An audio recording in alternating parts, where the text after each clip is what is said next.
وعلیکم السلام ورحمۃ اللہ۔ ہاں بالکل مناسب گفتگو کی ہے انہوں نے۔ تحقیق بالکل ٹھوک بجا کے کرو اور خلوص کے ساتھ کرو اور اللہ سے دعائیں مانگتے ہوئے کرو۔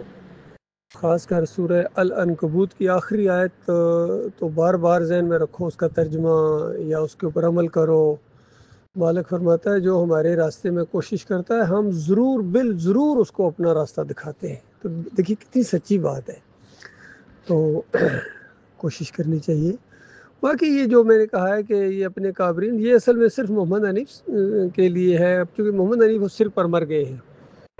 جس طرح بھی میں نے یہ پوسٹ بھی بھیجی ہے، اس کے اندر بھی یہی ہے کہ 17 نمبر حبل اللہ کے اندر تو بالکل صاف الفاظ کے اندر لکھا ہوا ہے کہ رہا وہ معروف سجدہ جس میں یعنی گھٹنے نیچے ٹیکے جاتے ہیں، وہ تو بالکل ہر شریعت کے اندر حرام ہے، ناجائز ہے، خارج از امکان ہے۔ یہ الفاظ دیکھیں، خارج از امکان۔ خارج از امکان کا مطلب ہوتا ہے کہ اگر کوئی جس طرح کہے نا ہو سکتا ہوا، دوسرا کہتا ہے ہرگز نہیں، بالکل اس کا امکان بھی نہیں ہے، سوال نہیں پیدا، ایسا سوچنا بھی نہیں چاہیے۔ تو ایسے الفاظ لکھے ہوئے ہیں۔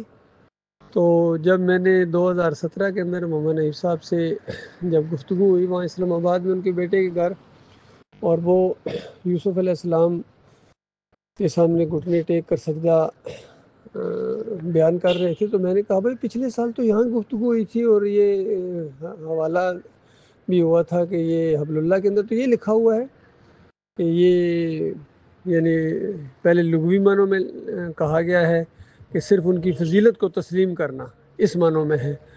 تو وہاں سجدے کا وہ نہیں ہے، بلکہ صرف فضیلت کی بات ہو رہی ہے، کسی کی فضیلت کو کھڑے بیٹھے تسلیم کر لینا۔ تو اب آپ گھٹنے ٹیک کے کر رہے ہیں، تو یقین کریں محمد حنیف صاحب نے کہا کہ اب ہم اس حبل اللہ یعنی 17 نمبر حبل اللہ کی اس اسٹیٹمنٹ میں امینڈمنٹ کریں گے۔ یہ ان کے الفاظ تھے۔ تو انہوں نے گویا امینڈمنٹ اپنے ایمان کے اندر امینڈمنٹ کی ہے۔ ایمان خالص سے شرک کی طرف گئے ہیں، توحید خالص سے شرک کی طرف گئے ہیں، اور من النور سے الی الظلمات کی طرف گئے ہیں۔ اور پھر الٹا چور کوتوال کو ڈانٹے، الٹا انہوں نے میرے اوپر یہ چیز فٹ کرنے کی کوشش کی کہ ارشد جو ہے وہ روشنیوں سے نکل کر اندھیرے میں چلا گیا۔ اندازہ لگائیے کس قدر ظلم انہوں نے کیا ہے۔ میں تو ایک لمحے کے لیے بھی اس ایمان خالص سے نہیں ہٹا ہوں، اور انشاءاللہ نہیں ہٹوں گا، اور نہ ہی اپنے ساتھیوں کو ہٹنے دوں گا۔ جو مخلص ساتھی ہیں، اللہ کے بندے ہیں، وہ میرے بھائی ہیں۔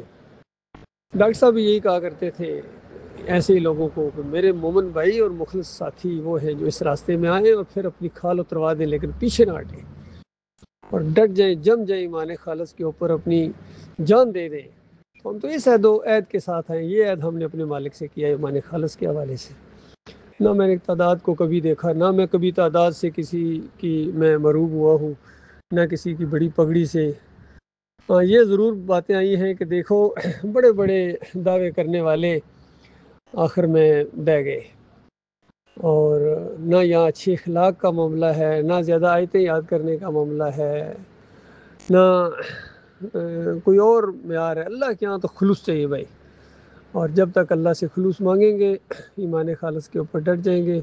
یہ بات میری سارے مومن بھائیوں سے ہے جو بھی اس جماعت کے اندر آئے تھے، تحقیق کرو، تحقیق کر کے اس جماعت کی بنیاد ہی گویا ایسی انداز سے ہے کہ تمہاری آنکھیں کھلیں۔ یہ اس لیے آپ کے سامنے یہ چیزیں لائی جا رہی ہیں، اور بس شرک نہ کرنا، توحید پر مر جاؤ گناہ گارو، ڈاکٹر عثمانی رحمۃ اللہ علیہ کہا کرتے تھے۔ پوری زمین کے چپے چپے کے اوپر گناہ کرنے والا، قاتل نمبر 1، چور نمبر 1، ڈاکو نمبر 1، فریبکار نمبر 1، آخر اپنی سزا کاٹ کے جنت کی بادشاہی کا تاج پہنے گا، لیکن مشرک کبھی جنت کی خوشبو بھی نہیں پا سکے گا، چاہے آدھا شرک کیا اس نے، یا ڈٹ گیا ہے کسی شرک کے اوپر، یا توحید کا راستہ، ایمان کا راستہ روکنے کی اگر کسی نے کوشش کی کسی انداز سے بھی۔ اللہ بڑا غیور رب ہے، مالک غیرتی رب ہے، یقین کیجیے، اس کی توحید کا معاملہ ہے۔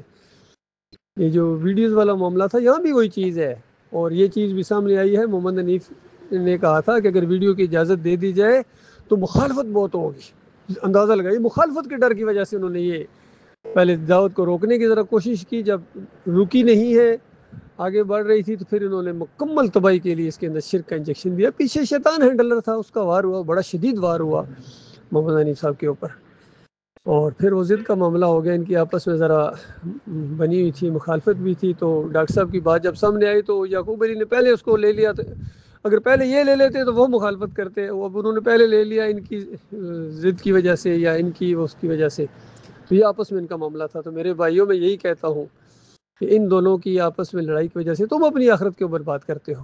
جماعت کو چاہیے تھا کہ حق عقیدے کو سب سے پہلے خود اپناتے، لیکن ضد کی وجہ سے انہوں نے یہ معاملات کیے ہیں۔ ضد بڑی بری چیز ہے، حسد، جلن، ضد، یہ جب چیز آ جاتی ہے تو پھر انسان کی مت ماری جاتی ہے، بڑوں بڑوں کی مت ماری جاتی ہے۔ میں نے دیکھا، یقین کیجیے، یہ جو ویڈیو کا معاملہ شروع ہوا تھا یہ بھی ہمارے معراج الدین ضد اور حسد کی وجہ سے، حالانکہ سب چیزیں ان کی بڑی کلیئر تھی، لیکن یہاں آ کے ان کو مار پڑی ہے بڑی سخت۔ عاطف زرین ہوں یا دوسرے کچھ لوگ ہوں، انہوں نے یہ معاملہ کیا ہے۔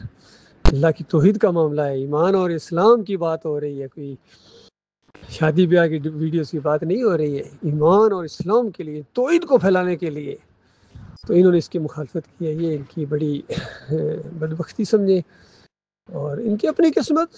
آخر مجھ سے کیوں مطالبہ ہے کہ میں ان کی وجہ سے اللہ کی بات کو پھیلانے سے باز آ جاؤں گا؟ کبھی نہیں آؤں گا انشاءاللہ۔ ہر طریقہ اختیار کریں گے، جو بھی جائز طریقے ہیں، اپنے مالک کی رضا کے لیے، اپنی آخرت کے لیے۔ صدقہ جاریہ، اس کو بہت بڑا صدقہ جاریہ ہے، یہ اللہ کی بہت بڑی نعمت ہے۔ اس کے استعمال کا معاملہ اور نیت کا معاملہ ہے۔ استعمال صحیح کرو گے، اس پر توحید پھیلاؤ گے، قرآن و حدیث پھیلاؤ گے، آپ کو ثواب ملے گا۔ اس میں گانے بجانے کرو گے، فحاشی کرو گے، آپ کو گناہ ملے گا۔ ہر چیز کا یہی معاملہ ہے، موبائل کا بھی یہی معاملہ ہے، ریڈیو کا بھی یہی معاملہ ہے، میزائلوں کا بھی یہی معاملہ ہے، تلواروں اور نیزوں کا بھی یہی معاملہ ہے۔ اللہ کے راستے میں استعمال کرو گے، ثواب ملے گا، اور ناحق یا ظلم اور زیادتی کے لیے استعمال کرو گے، گناہ ملے گا۔